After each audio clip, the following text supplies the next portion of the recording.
Execution হয় না। তো এই হেডার ফাইলটা তার এখানে নাই, এই কারণে এটা সে খুঁজে আনতে পারে না এবং দিতেও পারে না। এটা আউটপুট, এর রেজাল্ট, এটার কারণ এখানে কোনো টার্মিনালই নাই। কোরিওডেস মূলত শুধু টার্মিনাল নিয়ে কাজ করে, কনসোল নিয়ে কাজ করে, যেটা আমরা কনসোল আর টার্মিনাল একই জিনিস হয় এটা। তো ওইটার মধ্যে ওই কনসোল ক্লিয়ার করবে না হোল্ড করে রাখবে নাকি ফিনিশ করে দিবে, কি করবে না করবে তার জন্য। এখন আমরা একটা শিটে যাই, হালকা একটু এখান থেকে দেখে নিলাম। শিটে আসার পর আমরা দেখতেছিলাম যে এই এটা হেডার ফাইল বলতেছিলাম, এটা মেইন ফাংশন, এই জিনিসগুলো এগুলি আপনারা দেখছেন কিনা আল্লাহ জানে, একটু দেখেন।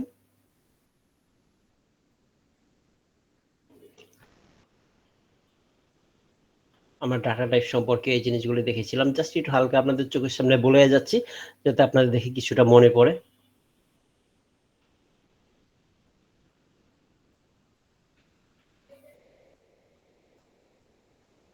এবং যে প্রোগ্রামগুলোতে কোনো ইনপুট দেওয়ার প্রয়োজন হয় না, যেমন সরাসরি দেওয়া আছে, যেমন এই যে প্রোগ্রামটার ক্ষেত্রে দেখেন এখানে আমরা বাহির থেকে আমার কাছ থেকে কোনো ইনপুট চাই নাই।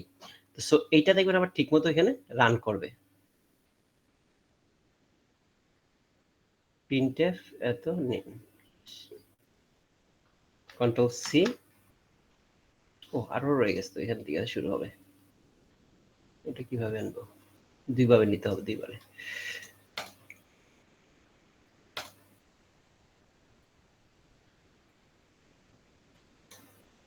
Control C,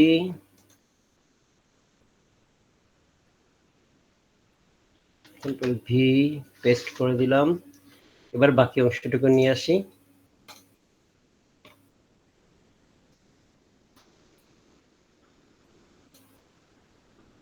control C,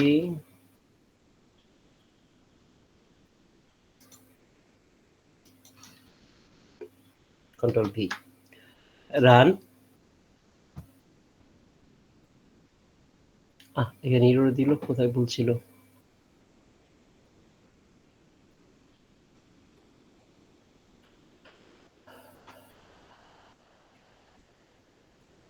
function main,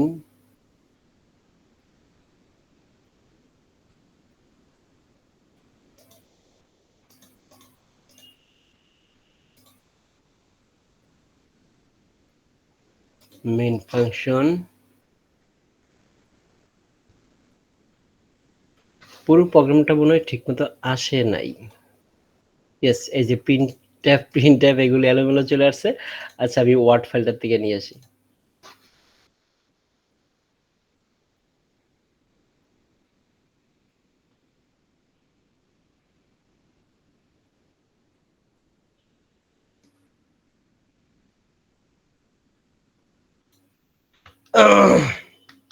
যদি ইয়া ফাইল থেকে কপি করে নিয়ে এসেছি পিডিএফ ফাইল থেকে, এজন্য আসতে সমস্যা হয়েছে।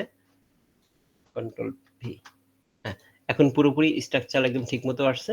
কন্ট্রোল এফ, এই জিনিসগুলো সবগুলো ঠিক মতো আসছে। এই যে এখন দেখেন চলে আসছে, এই যে স্টুডেন্ট আইডি 101, একদম সবকিছু ঠিকঠাক মতো আসছে। এই যে আবার আউটপুটটা এটা আসার কথা ছিল। তো এইভাবে আপনার প্রোগ্রাম কোনো কিছু লিখে এখান থেকে টেস্ট করতে পারেন, কোনো প্রোগ্রাম রান করে যে প্রোগ্রামটা ঠিক আছে কিনা সবকিছু।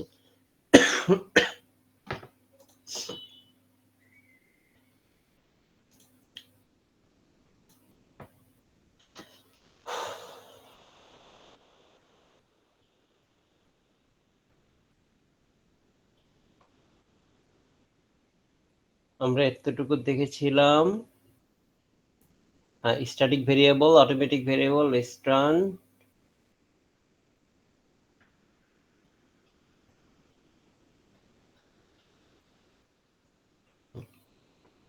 আচ্ছা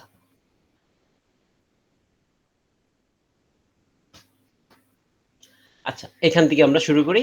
এতটুকু পর্যন্ত দেখেছিলাম, পয়েন্টার পর্যন্ত দেখেছিলাম। এখন যেটা হচ্ছে কি, আমাদের কি আছে, ভেরিয়েবল এবং কনস্ট্যান্ট।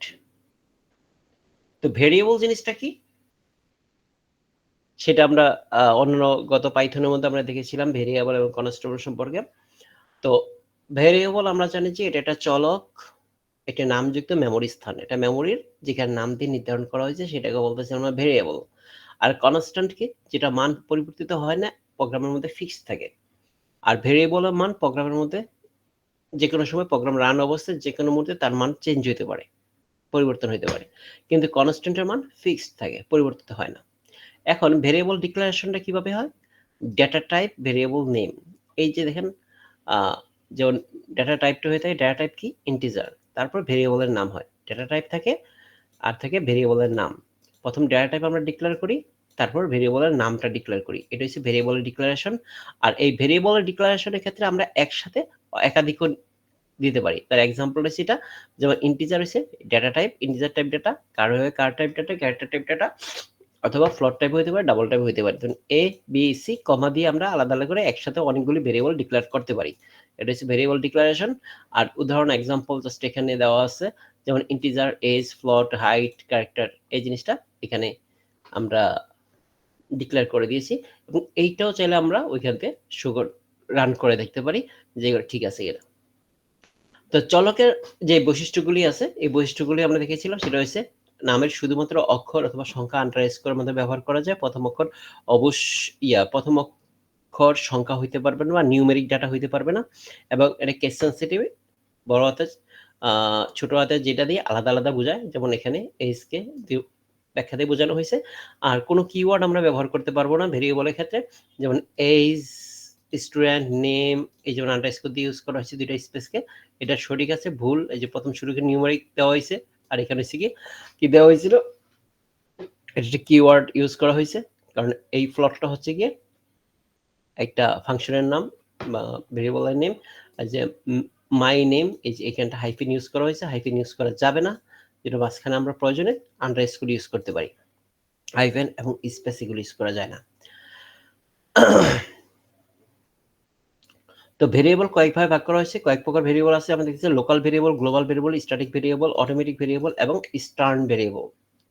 তো লোকাল ভেরিয়েবল মানে কি, যদি কোন ফাংশনের ভিতরে যে ভেরিয়েবল ঘোষণা করা হয় সেটাকে আমরা বলতেছিলাম যে লোকাল ভেরিয়েবল। আর গ্লোবাল ভেরিয়েবল হচ্ছে ফাংশনের বাইরে ঘোষণা করা হয়, এটা পুরো প্রোগ্রাম জুড়ে সেটা কাজ করে থাকে। আর স্ট্যাটিক ভেরিয়েবল হচ্ছে যে ভেরিয়েবলের মান পূর্ব থেকে নির্ধারিত থাকে, সেটা হচ্ছে স্ট্যাটিক ভেরিয়েবল।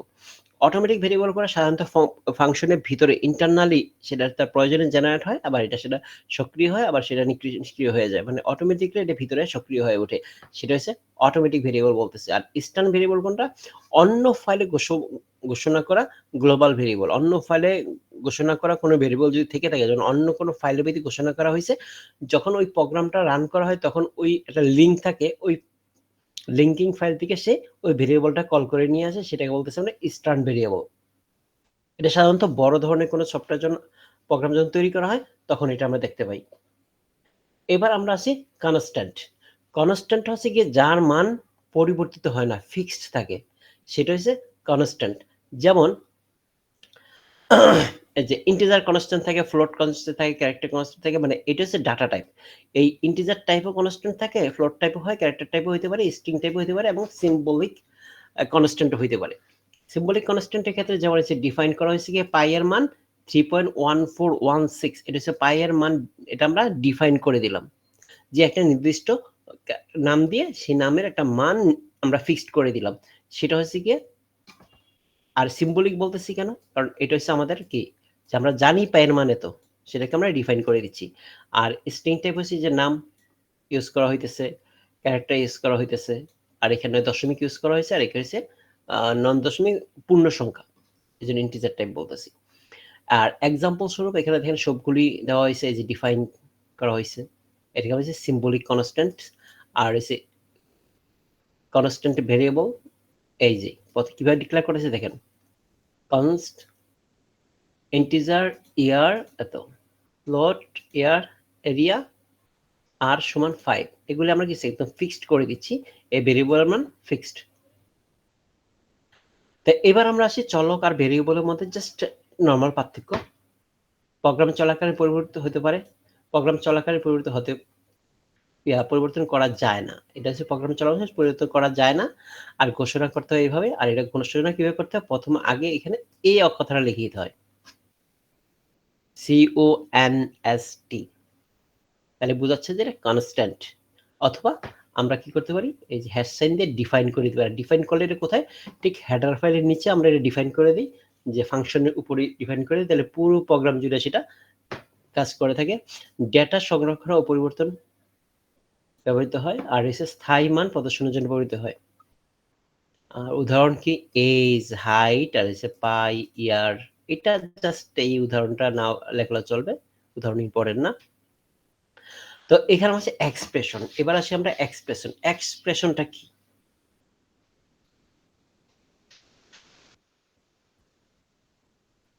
এই যে স্টেটমেন্ট কোনো গণন বা লজিক্যাল কাজ করে বা ফলাফল দেয় তাকে আমরা এক্সপ্রেশন বলে থাকি।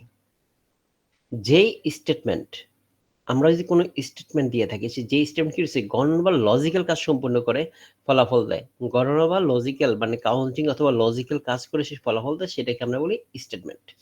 যেমন স্টেটমেন্টের ক্ষেত্রে সরি এক্সপ্রেশন, সেটা হচ্ছে এক্সপ্রেশন। এই যে একটা স্টেটমেন্ট, এই স্টেটমেন্ট হচ্ছে কি x = a + b, এখানে কিসের কাজ করতেছে? এটা একটা গণনার কাজ করতেছে বা গাণিতিক কাজ করতেছে। গাণিতিক অথবা গণনা আমরা না বলে আমরা যদি গাণিতিক বলি তাহলে হবে, গাণিতিক বা লজিক্যাল। তো এই কাজটা সম্পূর্ণ করলে এটাকে আমরা কি বলতেছি? এটা এক্সপ্রেশন। যেমন এখানে এক্সপ্রেশনটা কি করছে? এই এক্সপ্রেশনে যে গেছে a এবং b এর সাথে যোগ করে একটা আউটপুট আমরা দিছি, যেটা x এর মাধ্যমে সংরক্ষিত করা হয়েছে। এইজন্য আমি এটাকে কি বলতেছি? এক্সপ্রেশন বলতেছি এটা। তো সি এক্সপ্রেশন মূলত উপাদানগুলি কি কি থাকে? এক্সপ্রেশনের ভিতরে একটা অপারেন্ড থাকে আর অপারেটর থাকে। তো অপারেন্ড কোনটা এখানে? a এবং b হইছে অপারেন্ড আর a হচ্ছে অপারেটর। দেখেন যে সকল মান বা চলক ব্যবহার করা হয়, যে সকল মান বা চলক ব্যবহার হয় সেটাকে আমরা বলছি অপারেন্ড। যেসব মান বা চলক ব্যবহার করা হয় সেটা হচ্ছে অপারেন্ড। এখন মনে করেন এখানে আমরা a না থেকে যদি 2 থাকতো আর এখানে যে 5 থাকতো, তাহলে কি এই 2 আর 5 হচ্ছে অপারেন্ড। এক্ষেত্রে আমাদের কোনো ভ্যালু থাকতে পারে অথবা কোনো ভেরিয়েবল থাকতে পারে। যেমন a, b আমরা দেখে বুঝতে পারতেছি এই দুইটা ভেরিয়েবল ইউজ করা হয়েছে। আর এখানে আমরা কি করতে পারি? অথবা আমরা হইতে পারতো ইন্টিজার উল্লেখ করে দিতে পারি যে আগে আমি ডিক্লেয়ার করি নাই, শুধু প্রোগ্রাম রান করার সময় এখানেই ডিক্লেয়ার করছি, এরকম লেখা সম্ভব। যেমন আমি সরাসরি প্রোগ্রামের ভিতরে এখানে যাই, ছোট একটা প্রোগ্রাম নিয়ে আসি, তারপরে যাই।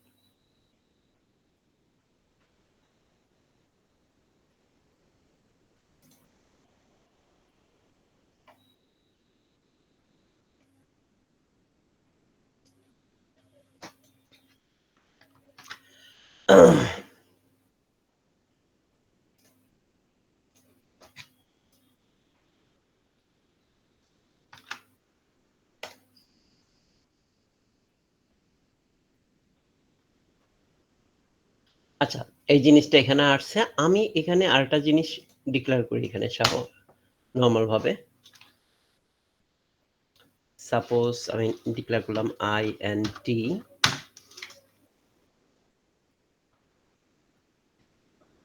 x,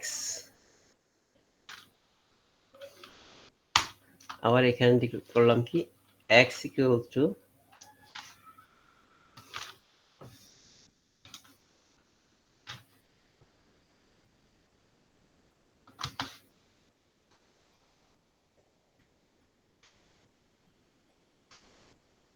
আচ্ছা, এখানে দরকার নেই এটা দেখানোর, আমরা সামনের দিকে আগাই। মানে যেটা বলতে চাইছিলাম সহজ জিনিস, এত ঝামেলা করার দরকার নেই। জাস্ট আমরা যেন সংখ্যাটা উল্লেখ না করে এখানে সামনে যদি আমরা এই আগে যদি ডিক্লারেশন না করে এখানে যদি আমরা ভেরিয়েবল ডিক্লেয়ার করে দিয়ে সরাসরি যোগ করতে পারি, সেটা বোঝাতে চাইছিলাম। আর অথবা এখানে আমরা সরাসরি যে এখানে যদি এর জায়গায় যে কোনো একটা নিউমেরিক সংখ্যা, এখানে যদি নিউমেরিক সংখ্যা দিই তাহলে এই দুইটা নিউমেরিক সংখ্যা আমরা অপারেন্ড হিসেবে পাবো, আর মাঝখানে কি অপারেটর, যে এই গুণনের যোগ বিয়োগ গুণ ভাগে যে কাজটা সম্পূর্ণ করে থাকে সেটা আমরা বলি অপারেটর। যেমন যেসব মান বা চলক ব্যবহার করা হয় তাদেরকে আমরা বলতেছি অপারেন্ড, আর অপারেটর কি যে চিহ্নগুলির মাধ্যমে কাজটা সম্পূর্ণ করে তাদেরকে আমরা বলি অপারেটর। যদি আমাদের এই সংখ্যাগুলো আসে তখন সংজ্ঞা আসে যে অপারেন্ড এবং অপারেটর কাকে বলে, তখন আমরা কি করব? জাস্ট এইটুকু লিখে দিয়ে এর উদাহরণ দিয়ে দিব, অথবা আমরা এই অপশনটা দিয়ে দিতে পারি, এখানে a এবং b অপারেন্ড। আর অপারেটরের ক্ষেত্রে একইভাবে যে চিহ্নগুলির মাধ্যমে কাজ সম্পূর্ণ করে থাকে তার উদাহরণ চিহ্নগুলি দিতে পারি, অথবা এই উদাহরণটা দিয়ে আমরা বলতে পারি এখানে এই যোগ সাইনটি অপারেন্ট। তখন আমাদের উত্তরটা সম্পূর্ণ হয়ে যায়। আর এখানে দেখেন আমাদের যে অপারেটরগুলি আছে সেই অপারেটরগুলি কি ধরনের অপারেটরগুলো আমরা দেখতে পাই সেটা হচ্ছে যেমন অ্যারিথমেটিক এক্সপ্রেশনের জন্য অপারেটর আছে অ্যারিথমেটিক এক্সপ্রেশন, রিলেশনাল এক্সপ্রেশন, তারপর হচ্ছে logical expression, assignment expression, increment expression, conditional expression এবং বিট ওয়াইজ এক্সপ্রেশন। এখানে দেখেন এখানে কি বলছে, অ্যারিথমেটিক বলতেছি কিরকম বা গাণিতিক, যেটা হচ্ছে যোগ বিয়োগ গুণ ভাগ এগুলি থাকতেছে। আর রিলেশন হচ্ছে কি কে কার চেয়ে ছোট এবং বড় বা সমান, এটা কি বলতেছে এ বড় বি ছোট, এটাতে বোঝানোর জন্য এই এক্সপ্রেশন ইউজ করা হইতেছে। আর এখানে সমান সমান বোঝানোর জন্য তুলনা করতেছে আর কি, রিলেশনাল বা তুলনামূলক যে সম্পর্ক থাকে সেটাকে আমরা বলতেছি রিলেশনাল এক্সপ্রেশন। আর লজিক্যাল এক্সপ্রেশন হচ্ছে এই যে ছোট বড় এবং এই যে এন্ড সাইন অথবা বড় থেকে ছোট, এটা হচ্ছে যৌক্তিক যে রিলেশনটা থাকে সেটাকে আমরা বলতেছি লজিক্যাল এক্সপ্রেশন, এই যে এন্ড সাইন ইউজ করা হয়েছে। আর এখানে হচ্ছে অ্যাসাইনমেন্ট এক্সপ্রেশন হচ্ছে কিরকম, যেমন এখানে দেখেন x ইকুয়াল টু 10 আবার সাম is equal to plus equal to a, এইখানে দেখেন মান সংরক্ষণ করা এবং পরিবর্তন করে, এখানে মানটা সংরক্ষণ করতেছে। যেমন এখানে হচ্ছে সামের সাথে a যোগ করে সামের মধ্যে রাখতেছে, আর এখানে হচ্ছে কি 10 কে x এর মধ্যে রাখতেছে। এই অ্যাসাইনমেন্ট এক্সপ্রেশনের ভিতরে একটা সবচেয়ে বড় ইস্যু হচ্ছে কি এখানে সংরক্ষণ করতে হবে, ডাটাটা সংরক্ষণ করতে হবে, মান সংরক্ষণ বা পরিবর্তন করে। এখানে এইখানে কাজটা কি করতেছে, সাম যোগ করতেছে, সামের সাথে এ যোগ করে আবার সামের মধ্যে রাখতেছে। ইনক্রিমেন্ট ডিক্রিমেন্ট এখানে কি করে, যেমন আই প্লাস প্লাস এটা দিয়ে কি করতেছে ইনক্রিমেন্ট করতেছে, মান এক বাড়াইতেছে। আর এখানে কি হচ্ছে মান এক কমাইতেছে, তাহলে এখানে কি করে মান বাড়ায় বা কমায়। কন্ডিশন এক্সপ্রেশন মানে কি কন্ডিশনের সাপেক্ষে সে কাজ সম্পন্ন করবে। ম্যাক্স ইকুয়াল টু যদি এইটা হয়, এখানে দেখেন এখানে কাজটা কি করতেছে, ম্যাক্স ইকুয়াল টু যদি এ বড় হয় বি ছোট হয় তাহলে তুমি এ আউটপুটে পাঠাও, অথবা আর যদি এটা মিথ্যা হয় তাহলে বি কে পাঠাও। এটা হচ্ছে কন্ডিশনাল এক্সপ্রেস, যে এই কন্ডিশনটা যদি সম্পূর্ণ হয় তাহলে সত্য হলে ট্রু হলে এ আর ফলস হলে বি, এটা হচ্ছে আমার কন্ডিশনাল এক্সপ্রেস। বিটওয়াইজ এক্সপ্রেসে দেখেন আমাদের কি করা হয়েছে, এক্স অ্যান্ড বি এটা হচ্ছে বিট লেভেল হিসেবে কাজ করে থাকে, এক্স অ্যান্ড বি, আরটা হচ্ছে গিয়ে এক্স, এটা কি বলে ডাবল স্মলার দেন 1, এখানে প্রতিটা বিট ধরে ধরে সেটা হচ্ছে একদম বিট লেভেলে কাজ করে থাকে। আর এখানে দেখি আমরা এই এক্সপ্রেশনগুলো এখানে আছে, এটা হচ্ছে সি এর মধ্যে, এই টোটাল এই এক্সপ্রেশনগুলো আমরা দেখতে পাই। আর এক্সাম্পলগুলি হচ্ছে জাস্ট উদাহরণ কয়েকটা জাস্ট এক্সপ্রেশন দিয়ে এখানে বোঝানো হয়েছে। দেখেন আমাদের এখানে কি হচ্ছে, প্রথম হেডার ফাইলটা ডিক্লেয়ার করা হয়েছে, তারপর আমরা মেইন ফাংশন ডিক্লেয়ার করতেছি, এর মাঝখানে আমরা কি করতেছি, এখানে দেখেন আমাদের একটা ইন্টিজার টাইপ ভেরিয়েবল ডিক্লেয়ার করছি যার ইনিশিয়াল মান a ইকুয়াল টু 10। যখন আমার ইনিশিয়াল মান ডিক্লেয়ার করতেছি কি একটা ভেরিয়েবলের একটা মান নির্ধারণ করতেছি, যদি কনস্ট থাকতো, যখন আমরা দেখছি কনস্ট্যান্টের ক্ষেত্রে কনস্ট্যান্ট ভেরিয়েবলের ক্ষেত্রে কি করা হয়েছে এখানে কনস্ট লেখা হয়েছে, এই ক্ষেত্রে কি আমার এই মানটা চেঞ্জ করা যাবে না, এই ইয়ার ভেরিয়েবলের মান ফিক্সড, এটাই এটা হচ্ছে কনস্ট্যান্ট ভেরিয়েবল। যখন এই কনস্ট থাকবে না তখন কি এই ভেরিয়েবলের মান হচ্ছে কি ইনিশিয়াল প্রায় ইনিশিয়াল ভ্যালু, এর মান শুরুতে 10, পরবর্তীতে যা খুশি হইতে পারে, এখানে কনস্ট ইউজ করা হয়নি। এদের মধ্যে পার্থক্য সেই এখানে হচ্ছে দেখেন সেখানে মান দিতেছে, তারপর এই যে একটা এক্সপ্রেশন ইউজ করা হয়েছে এইটা কি লজিক্যাল গাণিতিক এক্সপ্রেশন যোগ করতেছে, এখানে গুণ করতেছে, এই যে এক্সপ্রেশনটা সম্পূর্ণ করতেছে, তারপর রেজাল্ট দিতেছে সির মানটা এখানে আউটপুটে দিয়ে দিছে, এই গাণিতিক এক্সপ্রেশন বা অ্যারিথমেটিক এক্সপ্রেশন। তো এইবার আমরা আসি লজিক্যাল এক্সপ্রেশনের ক্ষেত্রে, প্রতিটা ক্ষেত্রে এরকম জাস্ট এক্সাম্পল দিয়ে দেওয়া হয়েছে, দেখলে বুঝবেন। জাস্ট যেমন ইফ এখানে উল্লেখ করা হয়েছে কি যদি এক্স এক্স এর চেয়ে ওয়াই বড় হয় এবং ওয়াই এর মান 15 চেয়ে বড় হয় তাহলে আমার এটাকে প্রিন্ট দেখাবে কন্ডিশন ট্রু। যদি এই দুইটা শর্ত যখন একসাথে আমার ফুলফিল করবে তখন এই কাজটা হবে। এটা হচ্ছে আমার লজিক্যাল এক্সপ্রেশন। আর যদি এই এন্ড সাইনটা না থেকে যদি শুধু এতটুকু থাকতো তাহলে কি হতো, তাহলে এর মধ্যে রিলেশনাল বা কন্ডিশনাল এক্সপ্রেশন হইতো। যে শুধু এই শর্তটা ফুলফিল হলে সে কাজটা সম্পন্ন করবে। আর এটা হচ্ছে লজিক্যাল এক্সপ্রেশন, আর নাহলে হয়তো রিলেশনাল এক্সপ্রেশন। যদি এক্স ওয়াই চেয়ে বড় হয় তাহলে ওই কাজটা করো। এবার আসি আমরা কিওয়ার্ডের ক্ষেত্রে। কিওয়ার্ড কি? কিওয়ার্ড হলো সি প্রোগ্রামিং ভাষার বিশেষ অর্থবোধক সংরক্ষিত শব্দ। মানে এটা হচ্ছে সি প্রোগ্রামের মধ্যে রিজার্ভ করে রাখা হয়েছে কিছু শব্দ,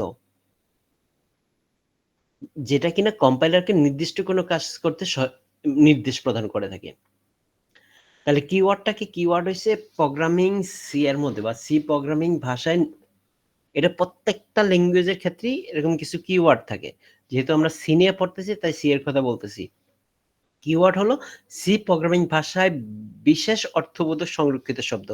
বিশেষ অর্থবোধককে সংরক্ষিত শব্দ, যেটা কি করে কম্পাইলারকে নির্দিষ্ট কাজ করার জন্য ব্যবহার করা হয় বা নির্দিষ্ট কাজ করতে নির্দেশ প্রদান করে থাকে। যেমন এখানে আমরা দেখতেছি কি, উদাহরণ আমরা যদি বলি আইএনটি, এই অংশটা হচ্ছে আমাদের কিওয়ার্ড। যেমন ইফ এখানে কিওয়ার্ড, প্রিন্টএফ এটা কিওয়ার্ড।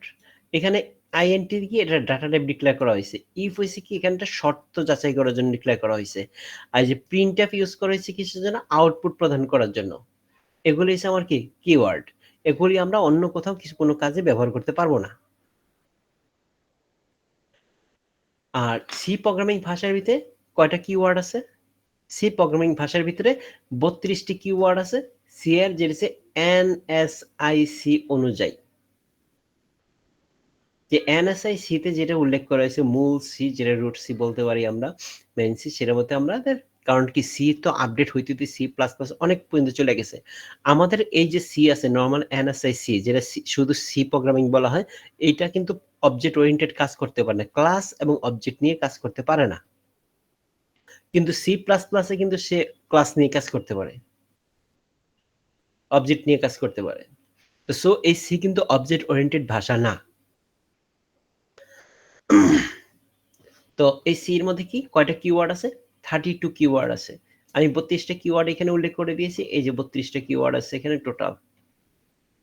এর মধ্যে আমরা যেসব কিওয়ার্ড গুলি নজরে পড়েছে, অটো দেখেন নাই, ব্রেক ও ইউজ করা হয় নাই, কেস, এই যে কেস নিয়ে আমরা এইসব নিয়ে সামনে কাজ, প্রত্যেকটা কিওয়ার্ডই, ম্যাক্সিমাম কিওয়ার্ডই ইউজ করে দেখব।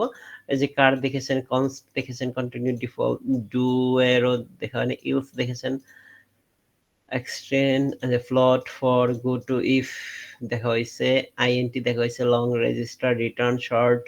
এই যে এখানে টোটাল 32টা কিওয়ার্ড আছে। এই যে কিওয়ার্ড সবসময় ছোট হাতের অক্ষরে লেখা হয়, যেসব শর্তগুলি থাকে, এই যে আলাদা আলাদা উল্লেখ করেছি, এটা কিওয়ার্ডের যে বিভিন্ন বৈশিষ্ট্য লেখার জন্য সেটা হচ্ছে। আর এই জিনিসটা একটু পড়বেন, একটু দেখেন, একটু পড়ে দেখেন। এটা পরীক্ষার জন্য আসবে না চার্ট, বাট নিজের জন্য একটু জেনে রাখলেন, খুব সহজ। যে দেখলে যে বুঝতে পারবেন অ্যাকচুয়ালি কোন কিওয়ার্ডটা কি কাজের জন্য ব্যবহার করা হয়। তারপরে এখানে দেখেন কি আছে, কিওয়ার্ডে ভেরিয়েবল বা ফাংশনের নাম হিসেবে ব্যবহার করা যায় না। এই যে কিওয়ার্ডকে, কোনো কিওয়ার্ডকে কোনো ভেরিয়েবল বা ফাংশনের নাম হিসেবে ব্যবহার করা যায় না। যখন আমরা কোনো ফাংশন ডিক্লেয়ার করব, সেই ফাংশনের মধ্যেও আমরা এই ব্যবহার করতে পারবো না, এবং ভেরিয়েবলের মধ্যে ব্যবহার করতে পারবোই না, কারণ ভেরিয়েবল লেখলে ভুল হবে। আর এই কিওয়ার্ড লিখতে হয় সব স্মল লেটারে, ছোট হাতের অক্ষরে লেখা হয়। আর প্রতিটা পরতে পরতে আমি কিছু এক্সাম্পল দিয়ে দিছি, যে দুইটা নাম্বারের ভিতরে কিভাবে। আর এই জিনিসগুলি আপনারা একটু প্র্যাকটিস করে দেখবেন। জাস্ট এটা আবার এখানে আমরা রান করে দেখি।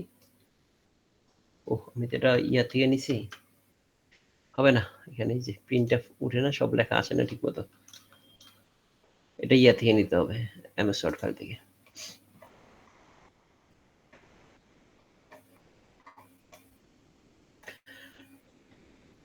আচ্ছা, আমি এমএস ওয়ার্ড ফাইলটা আপনাদেরকে দিয়ে দিব এখানে গ্রুপের মধ্যে, তাহলে আপনাদের সুবিধা হবে কপি পেস্ট করতে।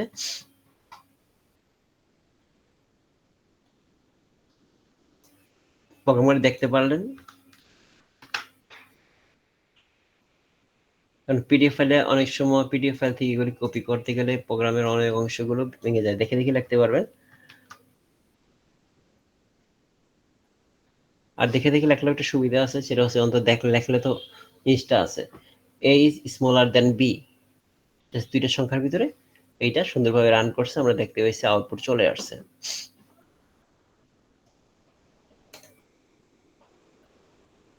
আর এখানে ভিতরে দেখেন আপনাদের কিছু শর্ট কোশ্চেন দেওয়া আছে, একদম খুব ছোট ছোট কোশ্চেন আকারে দেওয়া আছে।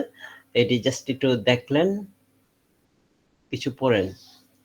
এর মধ্যেও আমি কিছু মার্কিং করে দিব আপনাদেরকে, যেমন মনে করেন অ্যালগরিদম কি, কোনো সমস্যার সমাধানের জন্য ধাপে ধাপে প্রক্রিয়াকে আমরা অ্যালগরিদম বলি। তো এখানে মনে করেন আমি সংক্ষেপে এতটুকু লিখে দিলাম, কোনো সমস্যার সমাধানের জন্য ধাপে ধাপে প্রক্রিয়া, তারপরে কি কি লিখবেন, প্রক্রিয়াকে অ্যালগরিদম বলা হয়, অতটুকু আপনার নিজের মতো একটু লিখতে হবে। ফ্লোচার্ট, অ্যালগরিদম চিত্র রূপে প্রকাশ, এতটুকু লেখেন না। একটি অ্যালগরিদমকে চিত্ররূপে প্রকাশ করাকে সেটাকে আমরা ফ্লোচার্ট বলে থাকি।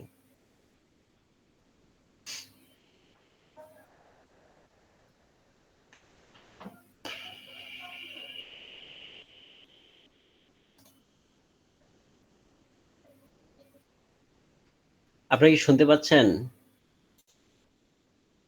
স্যার শুনতে পাচ্ছি। জি স্যার। সব বুঝতে পারছেন? স্যার আচ্ছা, এগুলো তো স্যার পাইথনের সাথে স্যার মিল আছে স্যার। বুঝতে পারিনি। স্যার পাইথনের সাথে মিল আছে স্যার। হ্যাঁ, অবশ্যই পাইথনের সাথে অনেক মিল আছে, কিন্তু জাস্ট স্যার ডিক্লারেশন। পাইথনে ক্লাস ছিল আর এখানে ক্লাসটা নাই স্যার, এটাই একটু তফাৎ। হ্যাঁ, এটাতে ক্লাস নাই, স্যার অবজেক্টও নাই। এখন বিষয় হচ্ছে এখানে যেমন আপনার যে জিনিসটা আছে একটু প্র্যাকটিস করে দেখবেন, এখানে যে উপস্থাপনটা একটু আলাদা। যেমন এখানে হেডার ফাইল নিতে হয়, ওখানে হেডার ফাইল নিতে হয় না, অনেক স্যার সুবিধা এটা আছে। কিছুটা স্যার স্যার এইচটিএমএল ওইখানেও মতো। স্যার ওইখানে বলেন। জি স্যার এখানে স্যার কিছুটা স্যার। পাইথনেও। জি বলেন, আপনি বলেন। স্যার আপনি বলেন শুন না, আপনি বলেন। বলেন। আচ্ছা আমি বলি তাহলে। স্যার হুম। পাইথনেও স্যার ইম্পোর্ট উপরে হেডার ফাইল হিসেবে স্যার ইম্পোর্ট লিখতে হতো, যে ইম্পোর্ট অমুক ইম্পোর্ট ওইটা, তারপর থেকে স্যার শুরু করা লাগতো। হ্যাঁ, ওইটা লিখতে হতো, ওটা তো লিখতে হয়, মানে দুইটা একটু আলাদা আর কি। যে উপস্থাপন একই রকম আলাদা, কিন্তু লজিক গুলো একই রকম। এই জি জন্য জি এটা আপনাদের সুবিধা হয় এখানে। এখন আমরা একটু আসি সেকেন্ড শিটটাতে একটু।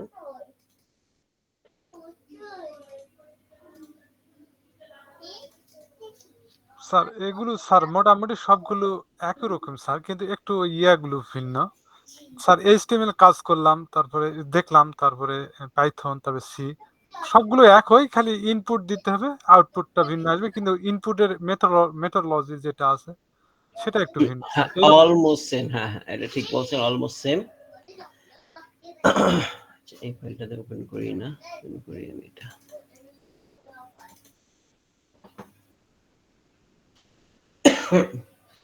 আচ্ছা, এখানে এসে আমরা কথা বলবো, এই চ্যাপ্টারে এসে অপারেটরস এন্ড স্টেটমেন্ট নিয়ে কথা বলবো। অপারেটর, তো এখানে আমরা কি কি অপারেটর দেখতে পাই, এক্সপ্রেশন গুলো আমরা দেখেছিলাম না, তো অনেকটা এক্সপ্রেশনের সাথে আমার এখানে অপারেটর গুলি মিল আছে। অপারেটরটা কি? অপারেটর হলো একটি প্রতীক বা চিহ্ন যা কোনো ডাটা বা মানের উপর নির্দিষ্ট গাণিতিক তুলনা বা যৌক্তিক কাজ সম্পন্ন করে থাকে। গাণিতিক তুলনা বা যৌক্তিক কাজ সম্পন্ন করে থাকে। যৌক্তিক কাজ মানে বলতে হচ্ছে লজিক্যাল কাজ করে থাকে, বা অথবা গাণিতিক কাজ করে থাকে, যেটা আমরা একটু আগে দেখেছিলাম এই জিনিসটাই। তো এই যে আগের ১ নাম্বার শীটটাতে আমরা যা দেখেছি, ওইটি মনে করেন যে একটু বিস্তারিত আকারে পরবর্তী শীটগুলিতে ম্যাক্সিমাম দেখবো কয়েকটা শীটের মধ্যে। তারপর আবার একটু আলাদা হয়ে যাবে। ওইটাতে একটু প্রেশার, এখন আবার যখন একই জিনিস আমরা যখন বারবার যখন কয়েকবার বলবো, আমাদের জিনিসটা মনে থাকবে এবং মেমোরি যদি সুবিধা হবে, তার কারণে আগের শীটটাতে আমি একটু বিস্তারিত করার চেষ্টা করছি। একটু হিংস দিয়ে গেছি সব। তো এখানে দেখেন আমাদের এক্সপ্রেশন আর এখানে যে সুবিধা হচ্ছে, আর এই যে অপারেটর কি, অপারেটর হলো এমন একটি প্রতীক বা চিহ্ন যা কোনো ডাটা বা মানের উপর নির্দিষ্ট গাণিতিক তুলনামূলক বা যৌক্তিক কাজ সম্পন্ন করে থাকে, সেটাকে বলছি অপারেটর। যেমন উদাহরণ দিবেন a প্লাস বি, এখানে ভিতরে এই প্লাস চিহ্নটা, এটি হচ্ছে আমাদের অপারেটর, আর এই বি হলো অপারেন্ট। এখন দেখে এই অপারেটর কয় প্রকার থাকে, অপারেটর হচ্ছে 6 প্রকার। কি কি অপারেটর থাকে আমরা সিতে দেখতে পাই, গাণিতিক অপারেটর বা arithmetic operator, relational operator, logical operator, assignment operator, bitwise operator এবং মিসেলেনিয়াস অপারেটর।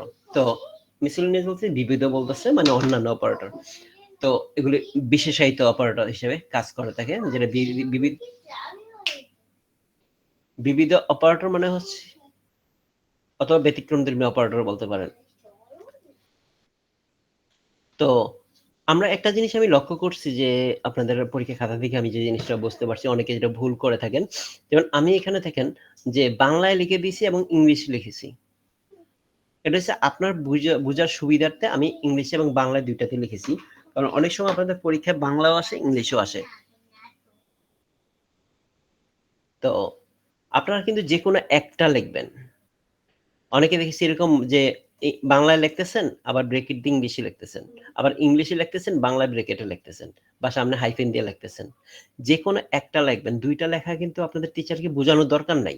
যেমন এই যে অপারেটর আমি ইংলিশে লেখা আছে এবং বাংলাতেও লেখা আছে। শুধু একটা লিখবেন, ব্রেকেট দিয়ে আলাদা লিখবেন না। এই যেমন এখানে মান লেখা আছে। এই যে ডেটা বা মান অপারেন্ডের উপর নির্ভর করে। এই যে এই ব্রেকেটে এই অংশটা লেখার দরকার নাই। ব্রেকেট এই অংশগুলো লিখবেন না। আর শুধু হয় ইংলিশটা লিখবেন নাহলে বাংলাটা লিখবেন।